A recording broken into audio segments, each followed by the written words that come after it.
Alam mo, inabandon na ako ni Jordan sa pag-aakala niya patay na si Tori. Kaya ko naintindihan ko siya kasi natanggap ko naman yun Pero sa pangyayaring to, bakit hindi niya iniintindi si Tori? Dahil sa sakripisyo nila, nakaligtas yung dalawang bata. Pero wala naman si Sir Jordan at si Junior. Mang hirap nito para kay Tori. Hindi tayo dapat pumunta dito. Delikado. Baka may makakita sa atin. Umalis na yun. Gusto ko lang alamin kung nandito si Jordan at yung anak ko. Burol to ni Tandang Carmen, imposibleng wala siya dito. Tama ka na kaya dyan sa atribida mong nanay, Chris. Pagsama na kaya kayo sa impyerno. Gaga ka ba? Anong ginagawa mo? Siya pa rin ang pinili ni Jordan over me. Over you. Kung wala talaga siyang kwentang tao, na pinili niya talagang iiwan si Christy, paano kung gano'n lang talaga siya tao? Higit sa lahat, ikaw ang nakinabang sa mga nangyayari. Kasi ngayon, hindi naaalis si Christy. Dahil doon, hindi na rin mawawala si Jeremy sa'yo. Wala na rin si Jordan. So I guess, ikaw na ngayon ulit ang sasalo kay Christy. Ang sabi mo, hindi matitiis ni Jordan yung ina ng asawa niyang namatay. Pero ano, ni anino ni Jordan, wala sa lamay. Hindi yun nga yung pinagtataka ko. Dapat nandoon si Jordan. Dapat nandoon yung anak ko. Hindi ko alam kung bakit wala sila doon. Baka tuluyan na silang nagtago para hindi mo mahanap. Bawi mo yung sinabi mo. Nagsasabi lang ako ng totoo. Hindi ako papayag na ilayo niya sa akin ang anak ko. Naiintindihan mo? Hindi ako papayag! We gather today to mourn the loss of our beloved Carmen, who has gone to be with you in heaven.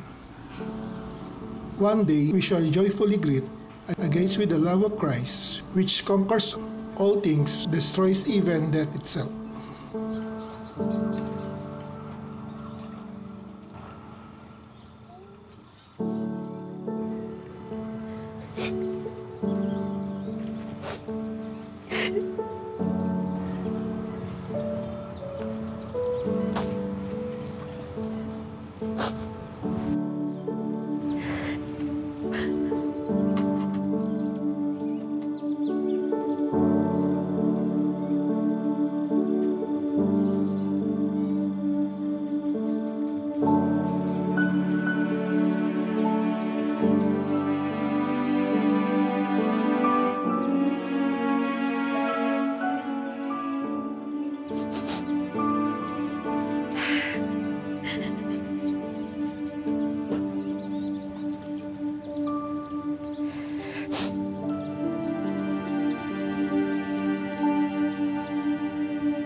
Tori, anak. Yes po, Mami. Tingnan mo yung nahanap ko. Mga dating lesson plans ni Lola mo. Dami, oh. Mami. Huwag na lang po natin itong itago. Gusto ko po sanang basa-basahin to kapag namimiss ko po si Lola. Para po na rin po siyang kasama. Oo naman, anak. Mami, sobra ko na po namimiss si Lola.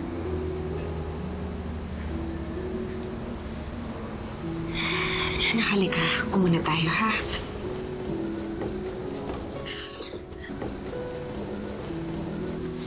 Anak, diba nag-usap na tayo? Kailangan natin magpakatatag. At bubuhayin natin ng memories ng lola mo through her life lessons na binahagi niya sa atin. Okay? Yes, Mami.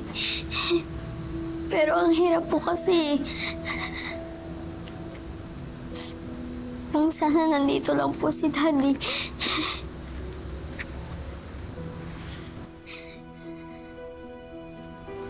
I understand, anak. Pero tayong dalawa na lang. Pero Mami, ang sakit. Ayoko naman pong magalit. But I really hate him. Anak.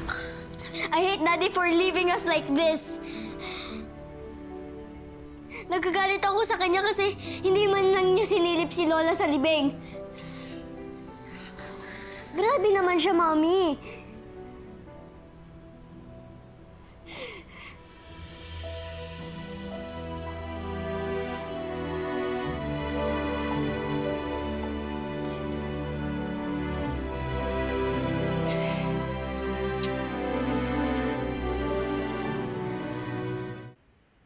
Alam mo, Leon, hindi ko na talaga alam kung anong mararamdaman ko kay Jordan, eh.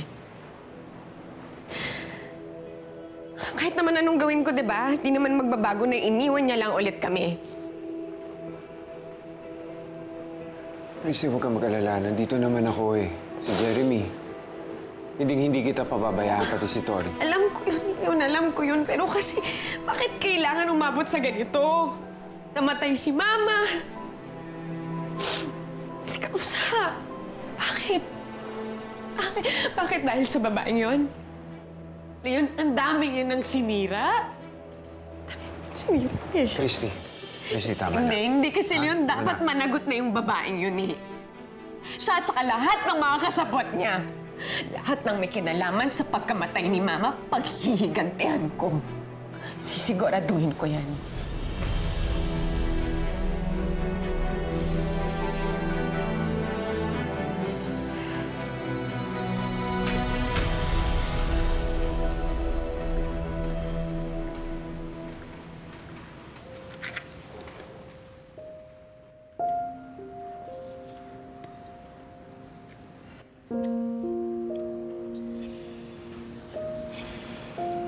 Lapit na tayo magpasyam sa pagkamatay ni Kausa.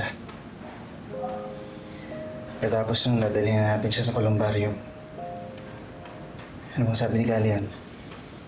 Ako naman ang nag-asikaso ng lahat, kaya wala na tayong problema.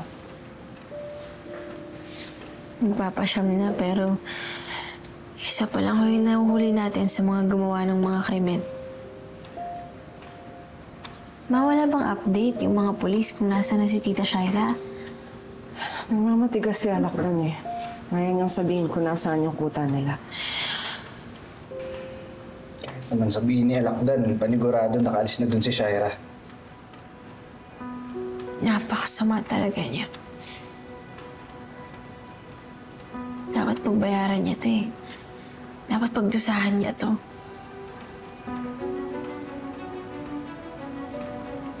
Hindi lang dapat siya. Dapat lahat ng kasabwat niya. Tama. Kasi hindi naman nag-iisa si Shaira. Bukod kay Alakdan, meron pang mga kailangan na parusahan sa ginawa nila. Hindi ko lang maintindihan. Parang nalalaman kung nasan yung bagong bahay nila, Jordan. Sa pagkakaalam ko nga, top secret yun eh. Para makapag-ingat ang lahat kay Shaira. So, sino nagsabi sa kanya? How did they know kung saan sila aatake?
Tama na. Alam mo ba kung anong ginawa ng nanay mo? Ito. Nang dahil sa kanya, nagkaganito ako. Naaalala mo yung mga pagsagot-sagot mo sa akin noon? Ha? Naakala mo kung sino Maawa kasama ni Tori. Shaira. Ngayon ninyo pagbabayaran lahat ng kamalditahan ninyo. Napakasama ka! Masama talaga ako! Bigay ka na! Hindi ka rin! Tama na, tama. Tita Shaira, umaawa kayo sa amin. Na? Tama na! Hindi ko mising ka, anak. May nightmare ka. Sakit. Sakit, panaginip lang yan. Hanggang sa panaginip, nahabol pa rin kami ng kasamaan ni Tita Shaira. Naalala ko lahat ng ginawa niya. Lahat ng pagpapahirap niya. Lahat ng parusa niya sa amin ni Tori, kailan siya titigil. Kailangan na talaga maparusahan ng babaeng yan. Kailangan niya pagbayaran lahat ng ginawa niya sa inyo. Pero minsan yun na akong nilagay sa kamay niya yung batas. Kamuntik na ho kayong napahamak nun. Akala ko kasi napatay ko na siya, anak. Hindi pa pala. Nabuhay pa pala siya. Sana nga natuluyan na siya nun eh. Hindi. Ayoko namang makulong ka. Mabuti na rin ho siguro na hindi ho siya tuluyang namatay nun. Ano naman yung naging kapalit nila, anak? Nakaganti siya nung kinidnap niya kayo at tinorture niya kayo. At ngayon patay na si Kausa at ang nanay ni Christy. Hindi siya titigil hanggat di niya tayo nauubos. Hindi ko na ito pwedeng palagpasin. Kumikilos naman daw yung mga pulis. Hindi sapat yun, anak. Ano yun, maghihintay na lang tayo sa susunod na hakbang ni Shaira? Hindi ko na kayang gawin yun.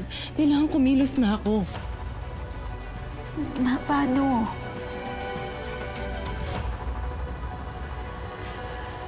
Kailangan kong paliitin yung mundo niya. Para lumabas siya kung saan man siya nagtatago.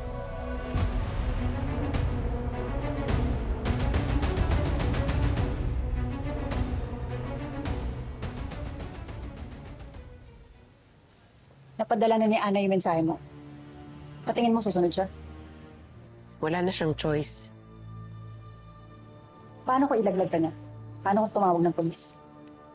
Hindi niya gagawin yun. May kasalanan din siya, mas malala pa nga kung sakali.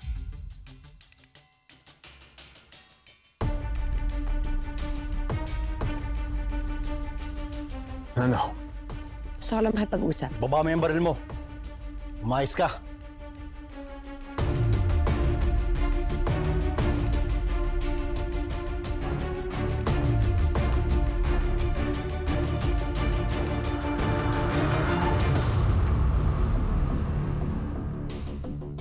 Tigilan mo na ako.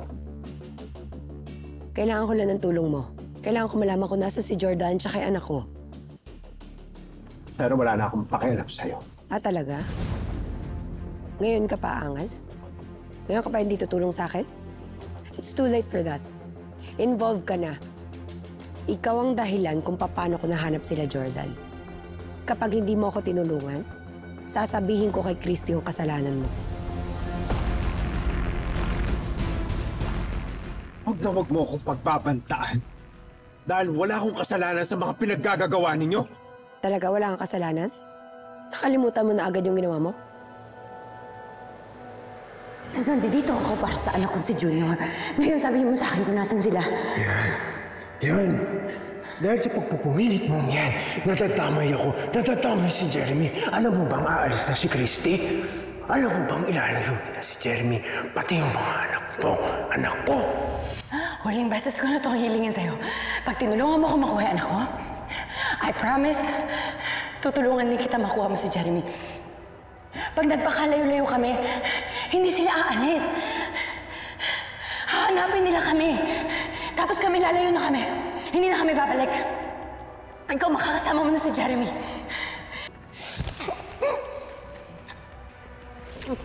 Siguraduhin mo walang masasaktan. Yung anak mo lang ang kukunin mo. Naiintindihan mo? Naiintindihan mo ako?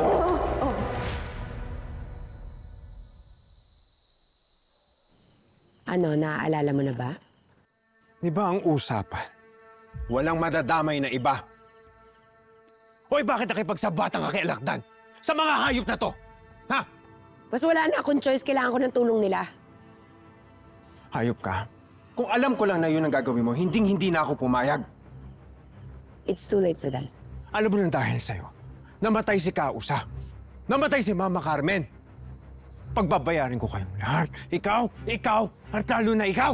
Anong gagawin mo? Papatay mo ko? Ha? Papatay mo sarili mong kapatid? Hindi mo nga nagawa noon eh. Aminin mo man o hindi. Nasa dugo nating dalawang pagiging masama. At kahit magbago ka man, hindi pa rin mawawalang pagiging tulisan mo. Hindi na kita hahayaan makapanakit pa. Wala na nga masasaktan kung tutulungan mo ko. Gusto ko lang mahanap yung anak ko. Alam mo bang wala ka na magagawa? Bakit? Dahil tumakas na si Jordan papuntang Amerika kasama nung anak mo. Paano nangyari yun? May CCTV footage yung mga polis. Nakita nila na tumakas si Jordan kasama nung anak mo. Hindi niya pwedeng gawin sa akin to. Ako ang nanay ni Junior, dapat sa akin siya. Hindi mo ba narinig sinabi ko? Wala ka na nga magagawa! Alam mo, napaka-unfair mo. Palibhasa kasi ikaw, hindi nakaalis si Christy at saka yung anak mo. Paano ako, ha? Nanakawan ako ng anak! Hindi ako papayag. Kasalanan mo yan. Tinakot mo masyado si Jordan yan. Bunga yan ang kapangahasan mo. Aalamin mo kung nasan si Jordan. Exact location. Wala akong pakialam. Kahit sang lupalop sila ng mundo magtago, susundan ko sila. Hindi na ako makikipagsabwatan sa'yo. Ito na yung huli. Pinagsisisihan ko lahat ng ginawa ko. Kapag hindi mo ko tinulungan, ilalaglag kita kay Christy at sa lahat. Sisiguraduhin kong kakasuklaman ka nila kapag nalaman nila na ikaw ang nagturo sa akin kung nasaan nakatira si Jordan, na siyang kinamatay ni Kausa at ng nanay Carmen niya. Kaya pag-isipan mo mabuti. Tatawagan na lang kita ulit. Tara na.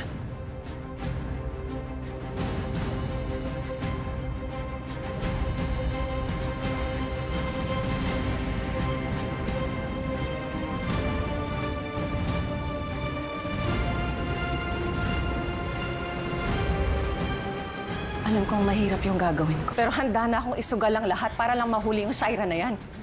Kailangan pagbayaran niya lahat ng ginawa niya. But before I do anything, I need your approval. Hindi lang approval ko yung makukuha mo, Hana. Sasama ako sa'yo. Tutulungan kita. Patawarin mo ako. Bakit sobra ho yung pagsisisi niyo sa sarili niyo? Bakit ho kayo humingi ng tawad sa kanya? Tay, ano ho ba yung nangyari? Ako ang dahilan kung bakit siya nandoon. Kasalanan ko ang lahat, anak. Umabot na kami sa suktulan. Kaya kailangan mahanap na yung Shaira Lozano at pagbayarin siya sa lahat ng kasamaang ginawa niya. Kaya ako nanonood ka, Shaira. Bilang na ang oras mo. Delikado na yung Shaira na yan. Kapag nahuli siya, panigurado, lahat ng kasabwat niya mananagot. Inuulit ko po, kung sino man ang makakapagsabi sa amin kung nasaan si Shira Lozano. You will get 20 million pesos. Basta matulungan niyo po kami. Anong tinitingin-tingin ninyo? Ha? Bakit? Ituturo niyo ako?